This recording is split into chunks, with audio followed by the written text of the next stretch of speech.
What's up, guys? Koolaid here, and today we have another episode of Killing Time with Koolaid. For today's episode, we're gonna have just one fight.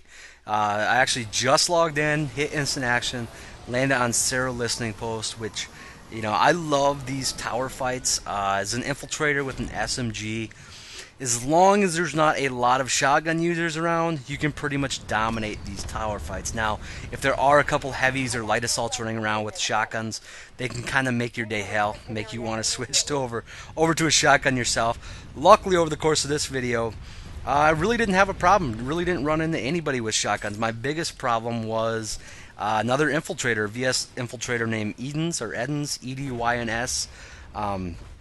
He actually killed me a few times over the course of this video. Did a really nice job kind of out-infiltrating me. So props to that guy. I actually tried sending him a tell, but he never responded to me.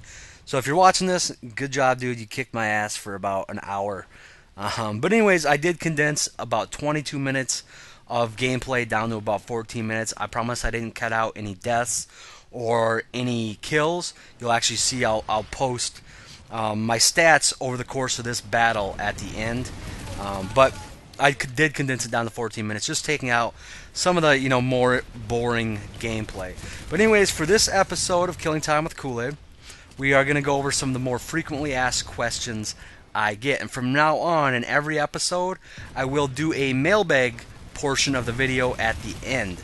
So if you have questions for me that you want me to discuss, if I do not answer them in the actual comment section on YouTube, maybe that's because I'm handpicking them to talk about in the next episode. So like, if you want me to talk about something next week, make sure you leave your question in the comment section on YouTube. But anyways, since we got that out of the way, I'm going to keep breaking in and talk about the gameplay a little bit. And I went in complete panic mode here. Hit myself with the EMP. Luckily, I hit these guys with the EMP as well. I actually thought I got away here, but there was one guy coming from the other direction.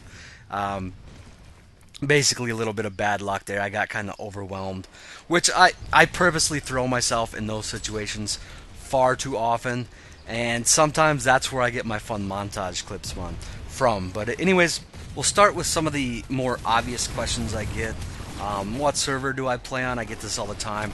Most of you probably know, I actually put this in somewhere on my YouTube page. I play on Waterson. That's where my main guy is, NC. Drank the Kool-Aid. I also have characters. I have a TR on Matherson, and I have a VS on Saltec.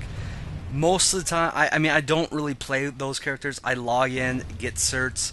I do plan on playing them a little more here soon, per request for people wanting to see TR and VS footage. I have saved up a good chunk of certs now. I think for VS, I am going to play Infiltrator as well.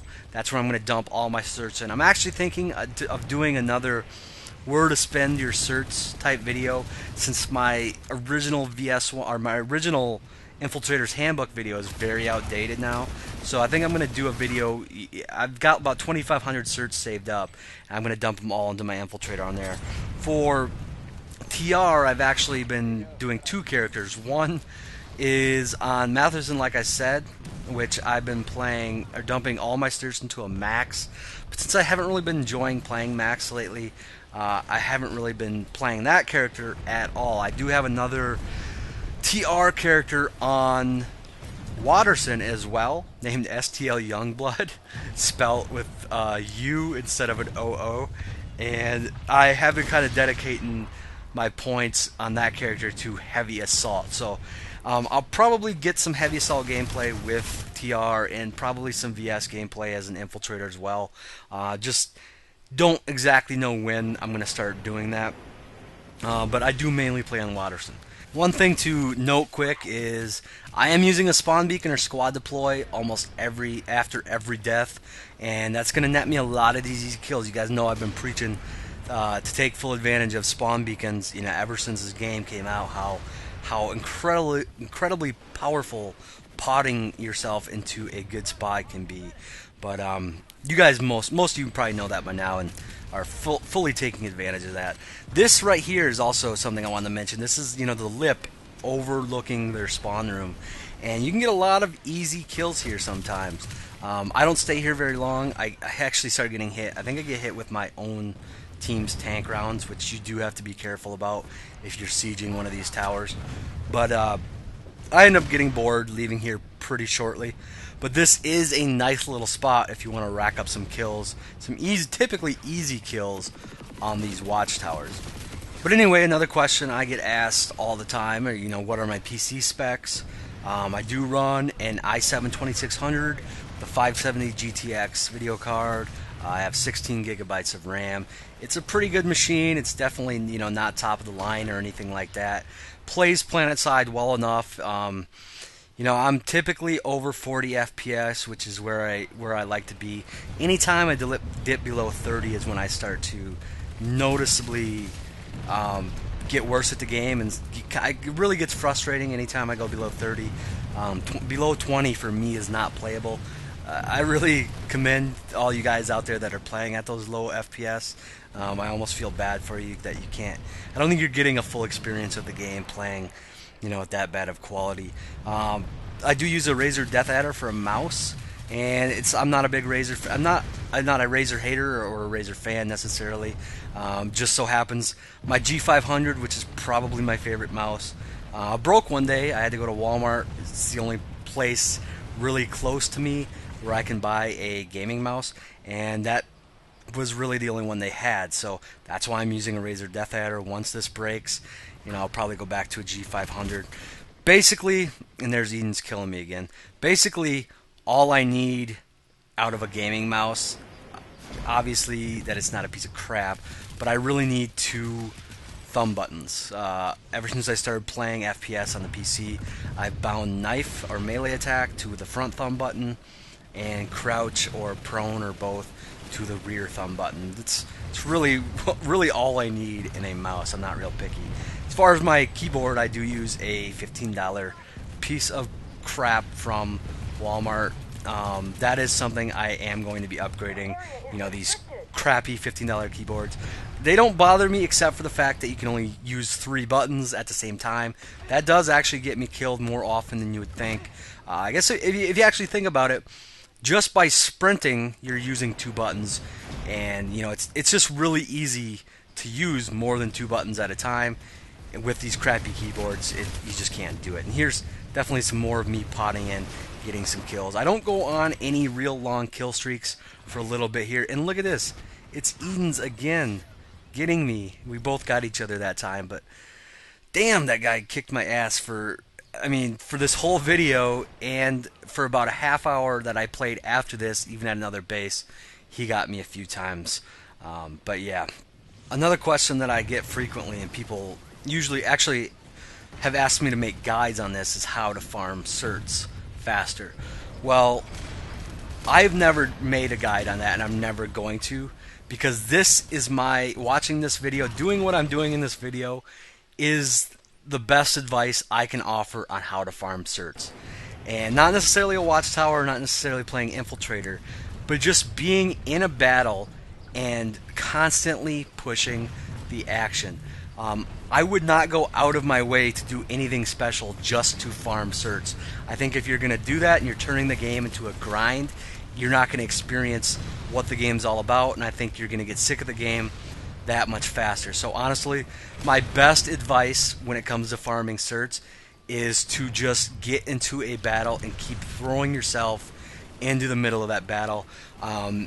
One kind of way I guess that I have farmed certs is on a double experience weekend. I have spent probably 2 straight hours in a biolab as a max, but I was having fun doing it as well. But that is one way you can pull a crap load of certs if you're doing it right, not dying. And it does help to have an engineer repairing you, of course. But honestly, guys, I wouldn't go out of my way to specifically farm certs. And by the way, if you guys were wondering, I do pull up my stats for the course of this 22-minute gameplay at the very end of the video, just to show you guys that I am pulling over 60,000 score per hour. I'm only running 1 boost. I think it's 60%. Just to show you guys that you don't need to go out of your way to farm certs fast if that's what you're looking to do. But anyways, now I'm going to answer some questions that were specifically asked in the last episode. First of all, King Sandwich wants to know, if it's killing time as in wasting time, or killing time as in killing people. And I actually thought the name was pretty cool because it could mean both. So yes, killing time as in wasting time, and killing time as in killing people. Idanism1, or I don't know how to pronounce your name. Sorry, dude. I probably shouldn't even have used real names. I'm still contemplating whether or not I want to keep doing it. I don't know why you people have to use such difficult names for me to pronounce. But anyway, wants to know what I think of the TR Striker. And to be honest with you guys, I've only used one in the VR training room. Now, I've obviously had them used against me. The big thing, though, is I don't fly, and that's where I could see them being incredibly annoying, just being constantly locked down by strikers, because it seems like every TR is running a striker all of a sudden. Now, as far as when I'm driving a Vanguard or Lightning or Sunder or anything like that, they don't bother me. In fact, I prefer people use them as opposed to the other lock-on launchers. I'd rather have them empty a whole salvo on me, giving me time to, get out of the way or get behind cover, rather than just locking on and hitting me with one bigger rocket. But I can see them being a problem for people that are flying ESFs. I could see that being really annoying. I just can't give it a definitive opinion on them because I do not fly. I'm not really a fan of lock-on launchers as a whole, using them or having them used against me. I think they're kind of a skill-less weapon. But they're in the game. It's smart for people to use them if they're effective. I'm not going to trash anybody for using it or anything like that. But I could really see them being a problem for people flying. I don't know. I don't like the whole concept of them, period. I guess that's the closest thing I can give to an answer. And there is Eden's again, tearing me apart. Heath Leslie wants to know what my favorite NC assault rifle is. These next two questions are going to be kind of NC for the NC guys. My favorite one is the GR22. I love that high rate of fire. It's what I've always used. I played around with a couple other ones, just none of them feel as good to me. In those close quarter, still have some medium range capabilities as the GR22. Dark Baths asked me what is my go-to carbine, and that is the GD7F.